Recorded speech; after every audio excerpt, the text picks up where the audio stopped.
And now, it's time for another Dice Tower review with Tom Vasel.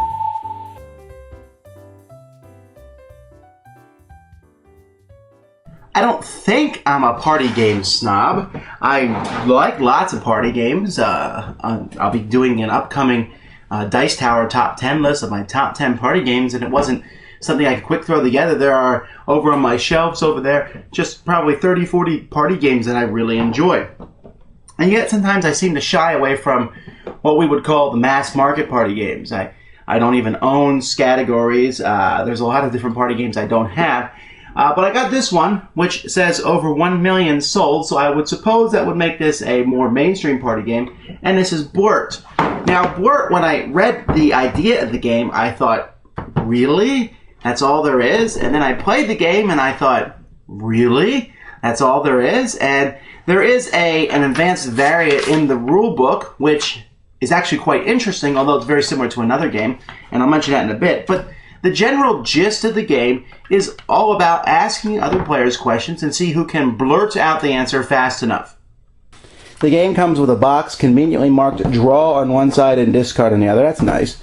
And you'll draw a card on your turn, and you can use either the more difficult side or the star side, which has simpler questions. Before you do that, you will roll a die, and whatever number that die rolls is whatever number you ask here. So let's say, for example, here on this card it says, to give food to a person or animal. And the first person to shout out the word, which is feed, gets the points. On the other side, the harder side, this would be an international organization that helps victims of war or disaster, Red Cross. And I think that the clues get a little bit more difficult as you move down. And you see 1, 2, 3, 4, 5, or 6 on the side. And then over here, the same thing.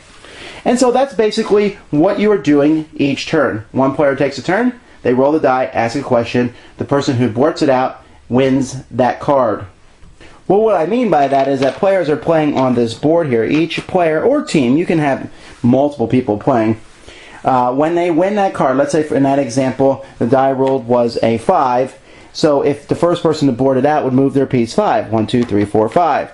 And basically the goal is to be the first person around the board. And that's basically the game.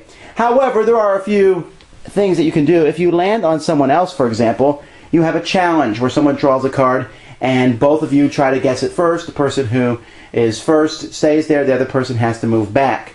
Or, even more interestingly enough, if, let's say, someone's up here in the lead, and you land on your own color, so purple landed on purple, you can challenge the person in the lead if you want to, and if you win, you take their spot and they take yours. If you lose, you go back to wherever you came from. This, now as a gamer, maybe I shouldn't think of it this way, but to me, it seems like you might as well just stay here at start and wait and wait and wait and wait till a 4 is rolled as purple, land on it, and then challenge the guy who's going all the way into the lead. It's an interesting concept, but lead switches back and forth so much that I could see some people could get really frustrated about that.